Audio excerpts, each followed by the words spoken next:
Yung napabalitang apat na bumaliktad di umano, nasilaw sa pera ayon sa kasamahang ex-Marines. O ayon dito sa balita ngayon, wala kayong paninindigan.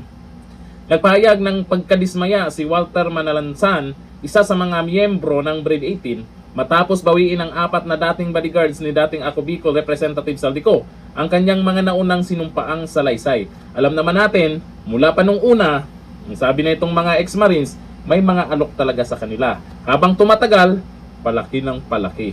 Sa sobrang laki, nasilaw daw ang apat na to.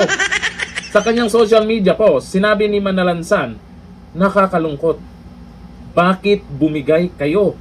Hindi lang prinsipyo ninyo ang binenta ninyo, pati mga mamamayan natin na naniniwala at sumusuporta sa Brigade 18. Nasilaw kayo sa pera na binigay nila. Mukhang nahiya nga sila, di ba?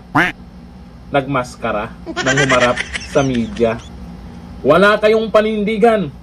Ang pahayag ay kasunod ng ulat ng GMA News na apat sa mga dating bodyguards nang nagsumiti ng bagong apidabit na bumabawi sa kanilang naunang mga aligasyon laban kina Pangulong Ferdinand Marcos Jr.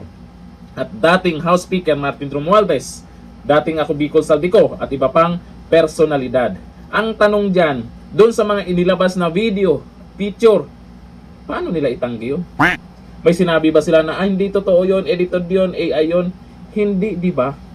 Wala pang ganon na itinanggi nila yun. Paano yung mga hawak ni Atty. Baligod na ebidensya? Ano yung lumalabas ngayon? Nasilaw, di umano sa pera. Ayon mismo yan sa kasamahang ex-Marines. Kasi kung hindi man totoo yan, sasama ito yung iba. Kasi apat yan, di ba? Lahat yan, magsama-sama sila kung talagang hindi totoo yan. Bakit mas marami pa rin naiwan at pinanindigan kahit sila po'y nahihirapan? Alam po natin itong mga nakaraan pa kung ano-ano yung mga ikinaso sa kanila.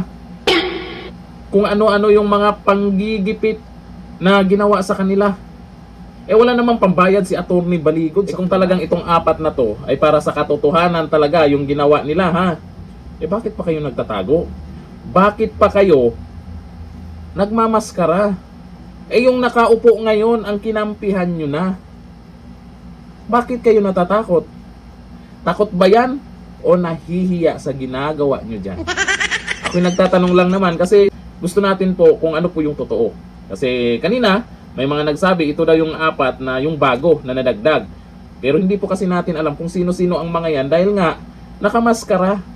Nakamas na, naka-sunglasses pa.